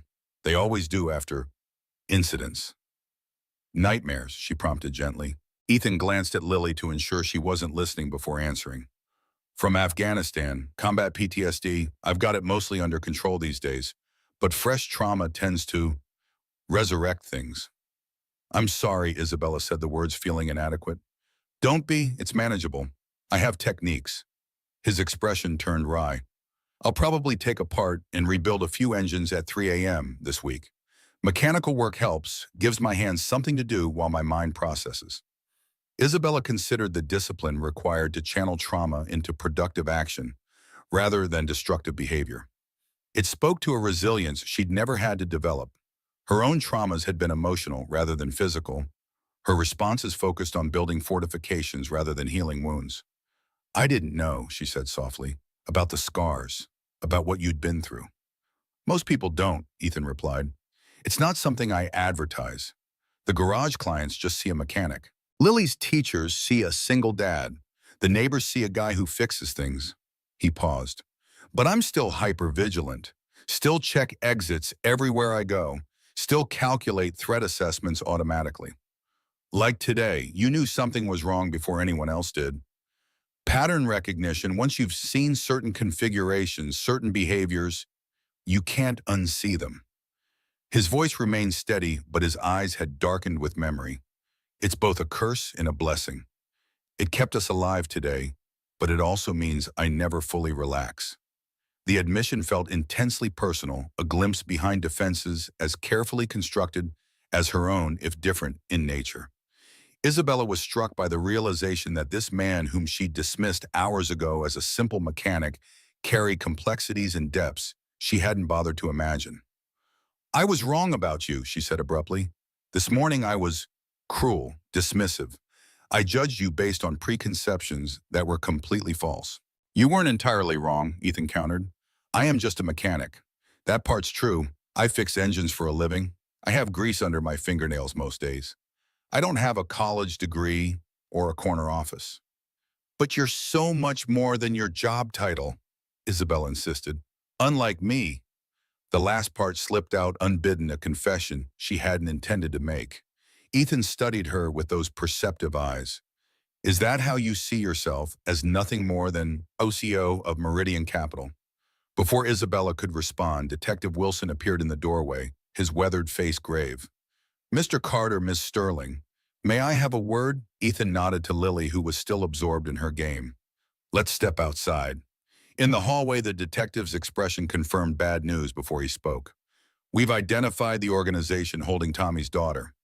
Eastern European Syndicate with operations throughout the tri-state area. Human trafficking, drugs, money laundering, the works." "And the girl?" Ethan asked, tension visible in every line of his body.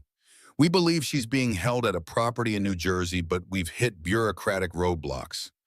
Different jurisdiction, interagency politics." The detective's frustration was evident. "By the time we cut through the red tape, they could move her." "How long?" Ethan's voice had taken on the hard edge Isabella had heard during the robbery, the soldier emerging from beneath the civilian. 48 hours minimum, maybe longer." "She doesn't have that long," Ethan said flatly. "If they think Tommy talked, they'll either move her or—" He didn't finish the sentence. Isabella felt cold dread settle in her stomach. She'd built her career on identifying patterns in financial data, on seeing connections others missed. Now those same analytical skills painted a grim picture of what might happen to a 7-year-old girl caught in the machinery of organized crime. "There has to be something we can do," she said, surprising herself with the intensity in her voice. Detective Wilson looked at her with new interest. "As a matter of fact, Miss Sterling, there might be. This syndicate operates through a network of shell companies and offshore accounts.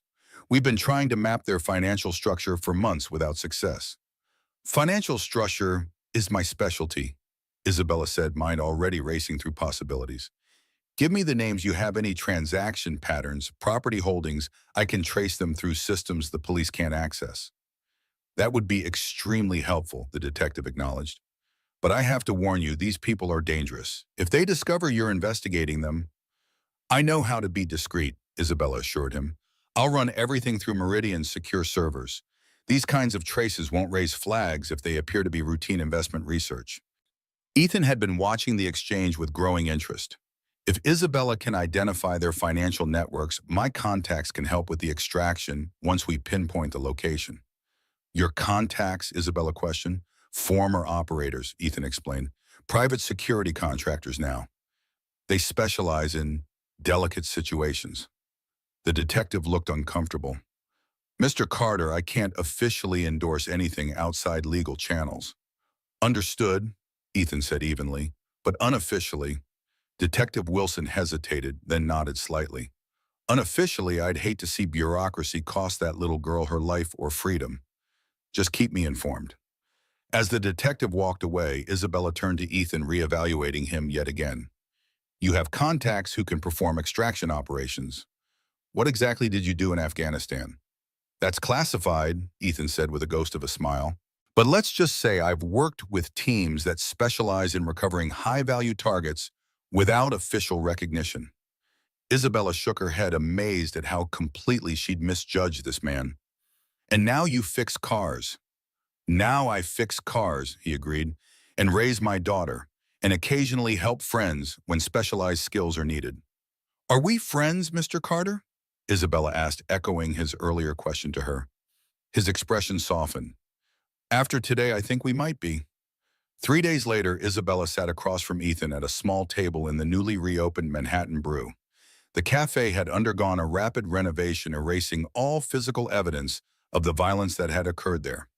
New security measures were visible, additional cameras, a discreet security guard near the entrance, but otherwise the space had reclaimed its elegant ambiance. Their table was different, positioned to give Ethan a clear view of the door.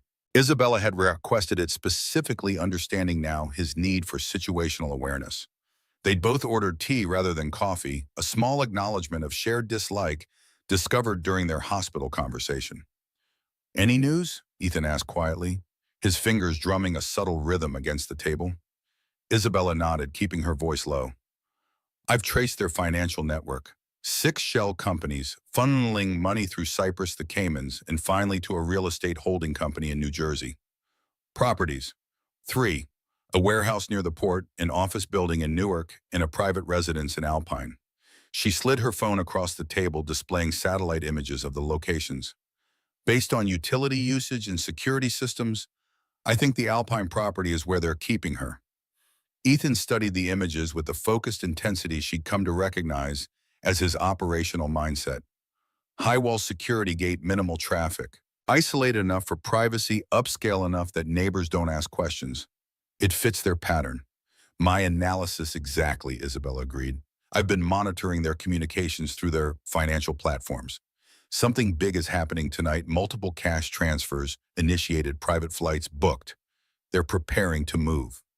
"Then we move first," Ethan said decisively. "My team is ready. They've been on standby since yesterday."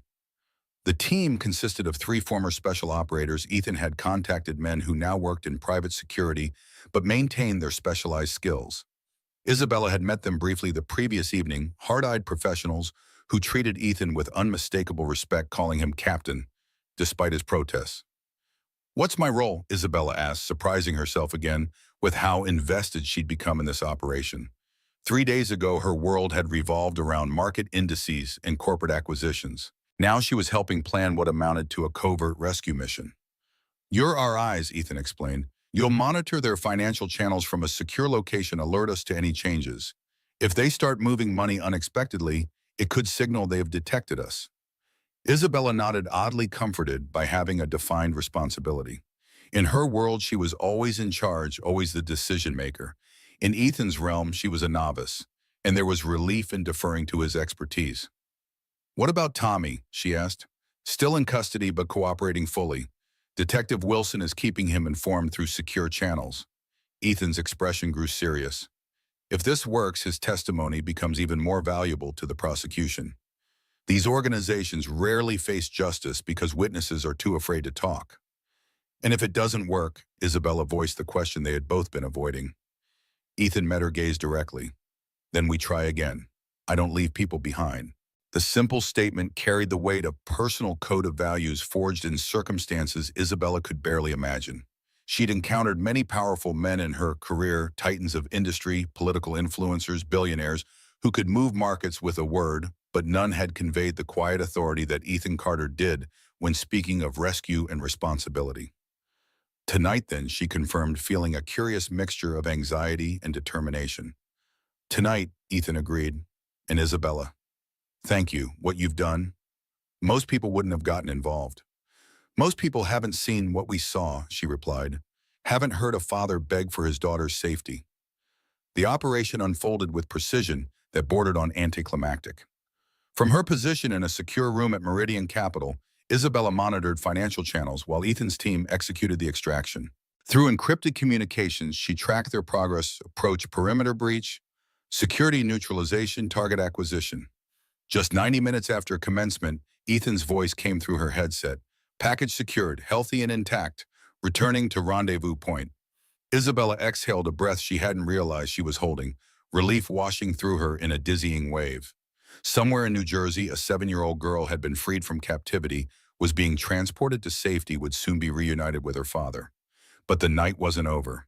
As she prepared to leave the office, her private elevator opened to reveal Richard Hargrove, chairman of Meridian's board of directors, his expression thunderous.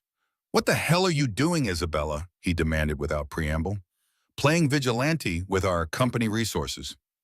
Isabella straightened instinctively, adopting the boardroom posture that had intimidated countless adversaries. "I'm not sure what you are referring to, Richard." "Don't insult my intelligence," he snapped. I know you've been running unauthorized traces through our secure servers. I know you've been in contact with law enforcement, and I know you've been associating with some mechanic involved in that cafe shooting. Isabella felt cold anger replace her earlier elation. You've been monitoring me. Of course we have. You're the public face of Meridian Capital. Your behavior reflects on all of us. Hargrove straightened his Italian silk tie, a nervous tell she'd noted in previous confrontations. The board is concerned about your judgment, about potential liability. Liability for helping rescue a kidnapped child. Isabella's voice dripped with disdain. Liability for involving our firm in activities outside our mandate, Hargrove countered. We manage wealth, Isabella.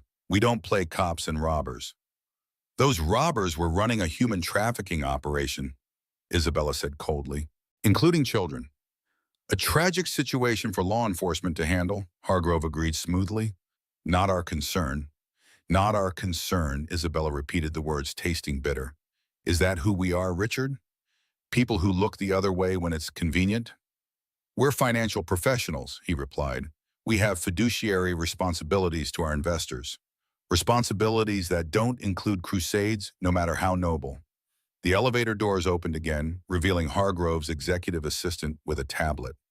Sir, the reporters are calling again. Wall Street Journal, CNBC, Bloomberg. They all want statements about Ms. Sterling's involvement with the trafficking case. Isabella felt her stomach drop. What? It's breaking news, Hargrove said grimly. Meridian CEO Isabella Sterling involved in daring rescue of kidnapped child. Sources say she used company resources to track financial networks of Eastern European syndicate. He shook his head. It's a PR nightmare. A nightmare, Isabella echoed incredulously. We helped save a child's life and potentially exposed our clients to retribution from organized crime, Hargrove countered. The board is meeting tomorrow. Until then, you need to distance yourself from this mechanic and his vigilante friends. Issue a statement clarifying that any assistance was provided in your personal capacity, not as CEO of Meridian. Isabella stared at him, seeing Hargrove and by extension the world she'd inhabited for so long with new clarity. The man wasn't evil, he was simply a product of a system that prioritized prudence over principle, that measured all actions against potential liability and shareholder value. A system she had helped build and maintain, a system she had excelled within. No, she said quietly. Excuse me. I said no, Richard. I won't distance myself from Ethan Carter. I won't disavow actions I'm proud of. And I won't pretend that using our resources to fight human trafficking was somehow improper. Hargrove's face flushed with anger. You're not thinking clearly. This isn't just about you anymore. The entire firm should be proud, Isabella interrupted. We have the capability to trace financial networks that law enforcement can't penetrate. We have insights into money movements that could help identify criminal enterprises. Why aren't we using these capabilities for something more meaningful than just increasing our fee structure? Because that's not our purpose, Hargrove insisted. We're not a law enforcement agency. No, but we could be partners, Isabella countered, ideas forming rapidly. Think about it, Richard. A dedicated division within Meridian focusing on financial forensics, working with law enforcement to track illicit money flows. It's not just good ethics, it's good business. The board will never approve it. Then I'll present it directly to our major investors, Isabella said, confidence growing with each word, many of whom have foundations dedicated to fighting human trafficking, drug cartels, terrorist financing. You don't think they'd support using our capabilities this way? Hargrove hesitated, his strategic mind clearly calculating the angles. It would require significant restructuring. Yes, it would. Isabella smiled, the expression reminding him why she'd risen to CEO. And I'm exactly the person to lead it. The aftermath unfolded in ways Isabella couldn't have predicted. The media coverage, rather than damaging Meridian, created unprecedented positive publicity. Financial institutions typically appeared in headlines for scandals or massive profits. Meridian was suddenly associated with fighting human trafficking and rescuing children. Major clients, far from withdrawing funds over security concerns, expressed support for the firm's ethical stance. Several large foundations approached with proposals for partnerships focused on tracing criminal financial networks. The board, seeing the potential for both positive impact and profitable new service lines, reluctantly approved Isabella's proposal for a dedicated financial forensics division. Through it all, Isabella found herself drawn more deeply into Ethan's world. What had begun as a chance encounter had evolved into a genuine friendship. She joined them for Lily's soccer games, cheering from the sidelines as the girls' team chased the ball in chaotic patterns.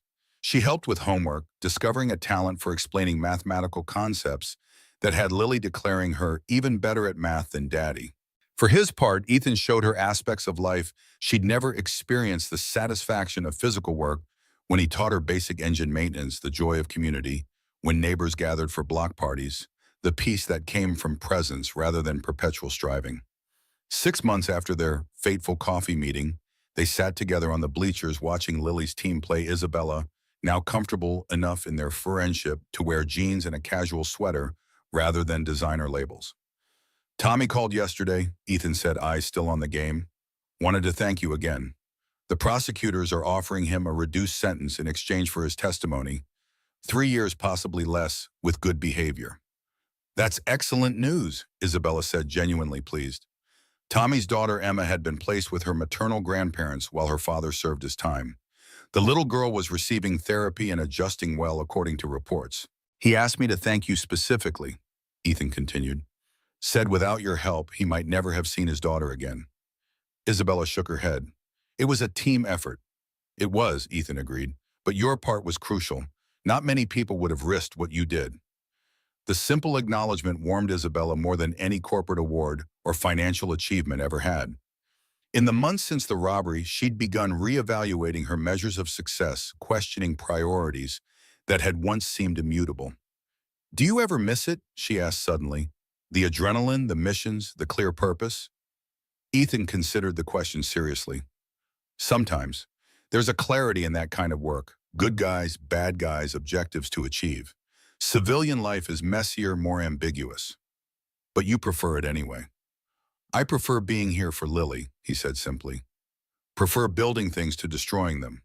Prefer fixing what's broken to breaking what works." He glanced at her with unexpected insight. "I think you're discovering something similar." Isabella nodded slowly. "Meridian's new forensics division gives me purpose beyond just accumulating wealth. It's still finance, still analysis, but directed towards something meaningful." "And yet you still look restless sometimes," Ethan observed. "Like you're searching for something more." The perception was unnervingly accurate. Despite the positive changes in her professional life, Isabella often felt a lingering emptiness in her personal existence. Her penthouse remained pristine and soulless.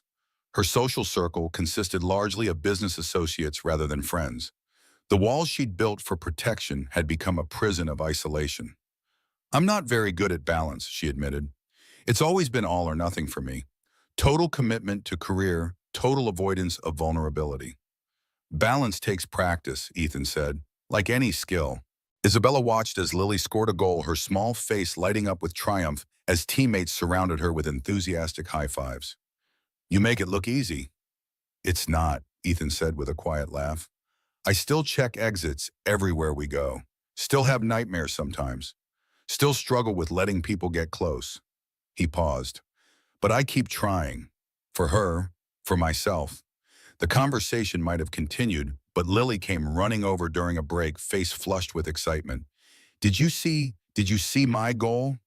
"We saw," and Isabella confirmed, finding herself genuinely excited for the child's achievement. "That was excellent footwork." "Daddy's been practicing with me," Lily explained, gulping water from a dinosaur-covered bottle. "Isabella, are you coming over for dinner?" "We're having spaghetti. I'm helping make the sauce." The casual invitation, delivered with a child's straightforward expectation of acceptance, caught Isabella off guard. She glanced at Ethan, who nodded encouragingly. "I'd like that," she said, surprising herself with how much she meant it. Dinner at Ethan's loft became a regular occurrence over the following months.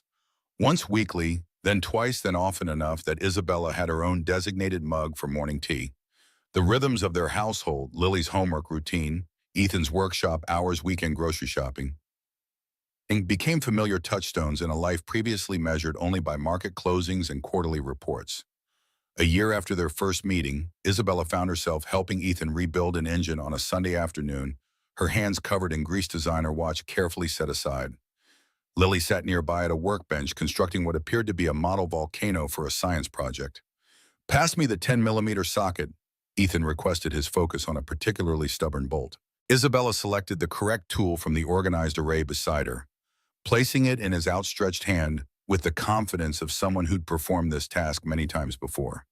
Their fingers brushed a casual contact that nevertheless sent warmth spreading through her chest. These moments working together in comfortable silence, communicating through gestures and shared understanding, had become precious to Isabella. In Ethan's workshop, with its smells of motor oil and metal, she'd found a peace that had eluded her in meditation retreats and luxury spas. "You're getting good at this," Ethan observed, nodding toward the carburetor she'd been cleaning. "Professional quality work." "I had a good teacher," Isabella replied, unable to keep the warmth from her voice. Their eyes met, holding for a moment longer than strictly necessary. Something had been building between them for months, an attraction neither had acknowledged directly, but both felt with increasing intensity. They'd been careful, mindful of Lily's presence and the fragile balance they'd established. The moment might have developed further, but Lily's voice interrupted. "Is Isabella staying forever?" Both adults turned, startled by the question. Lily regarded them with that direct gaze that missed nothing, that seemed to perceive truths adults thought they were concealing. "What do you mean, sweetheart?" Ethan asked carefully. "She's here all the time now," Lily explained reasonably. "She helps with my homework and comes to my soccer games and knows how to fix things with you. That's like a ma, right?" Isabella felt her heart stutter. The child's innocent question laid bare possibilities she'd barely allowed herself to contemplate. "Lily," Ethan began, clearly searching for the right words. "Isabella and I are good friends. She enjoys spending time with us, and we enjoy having her here. But you look at her like Mr. Rodriguez looks at Mrs. Rodriguez," Lily persisted, referring to their neighbors, all smiley and googly-eyed. Ethan flushed slightly, glancing at Isabella with a mixture of embarrassment and something deeper. Sometimes adults have complicated feelings that take time to figure out. "Doesn't seem complicated to me," Lily shrugged, returning to her volcano. "You like each other. You should just say so." Out of the mouths of babes, Isabella thought, not for the first time around Lily. The simplicity of the child's perspective cut through months of careful navigation and unspoken feelings. Later that evening, after Lily had gone to bed, Isabella and Ethan stood in his small kitchen, the unresolved conversation hanging between them. "I'm sorry about earlier," Ethan said, wiping a dish with unnecessary thoroughness. "Kids have no filter." "She wasn't wrong," Isabella said quietly. "About how I feel, at least." Ethan set down the dish, turning to face her fully. "No, she wasn't wrong about me either." The admission, simple and direct, shifted something fundamental between them. Isabella had navigated complex negotiations with less anxiety than she felt in this moment of personal vulnerability. "I've never been very good at this," she admitted, "at letting people in, at risk without guaranteed return." "There are no guarantees," Ethan agreed, "not in anything that matters." "You and Lily matter," Isabella said, the words emerging before she could analyze their strategic value. "More than I expected, more than I knew was possible." Ethan moved closer, stopping just short of touching her. "We come with complications. I still have nightmares, still check exits everywhere we go, still carry wounds that sometimes reopen. And I still build walls when I'm scared," Isabella countered. "Still retreat into work when emotions feel overwhelming, still struggle with vulnerability." "Quite a pair we make," Ethan said with a soft laugh. "Perhaps that's why it works," Isabella suggested. "We recognize each other's defenses, understand each other's scars." Ethan reached out, taking her hand in his, a simple connection that somehow felt more intimate than any physical contact Isabella had experienced before. "I don't want to rush this. Lily's involved. We both have histories. We should take it slow." "Slow," Isabella agreed, finding unexpected relief in the approach. Her previous relationships had always been whirlwind affairs, intense, passionate, and ultimately unsustainable. The idea of building something gradually, thoughtfully appealed to the part of her that valued solid foundations over flashy facades. In the 2 years that followed, their relationship deepened with careful deliberation. Isabella maintained her penthouse but spent most nights at Ethan's loft. Meridian's financial forensics division expanded, partnering with law enforcement agencies to trace criminal networks while generating respectable profits for investors. Ethan's business grew as well. His reputation for honesty and exceptional work, drawing clients from beyond Brooklyn. He hired 2 assistants, allowing him more predictable hours and time with family. Lily thrived with Isabella's presence in her life, developing an interest in mathematics that Isabella nurtured with the same enthusiasm Ethan showed for the girls' continuing dinosaur obsession. Gradually, naturally, Isabella transitioned from Miss Sterling to Isabella to occasionally hesitantly Mom, a title that brought tears to her eyes the first time Lily used it. The house in Brooklyn came later, a Victorian brownstone with a small yard and detached garage perfect for Ethan's work. They renovated it together, Isabella discovering unexpected satisfaction in physical creation after years of dealing exclusively with digital assets and abstract finance. 5 years after their first disastrous coffee date, Isabella stood in the garage of their Brooklyn home, hands covered in grease as she helped Ethan rebuild the engine of a classic Mustang. Her designer clothes hung in closets worn to board meetings and charity events, but exchanged for practical attire at home. Her hair was pulled back in a simple ponytail, her face free of makeup. Mom, Lily's voice called from the house. At 12, she'd grown fine and confident, her father's steady nature blended with intellectual curiosity that Isabella liked to think she'd help nurture. Can you help me with this math problem? It's about compound interest.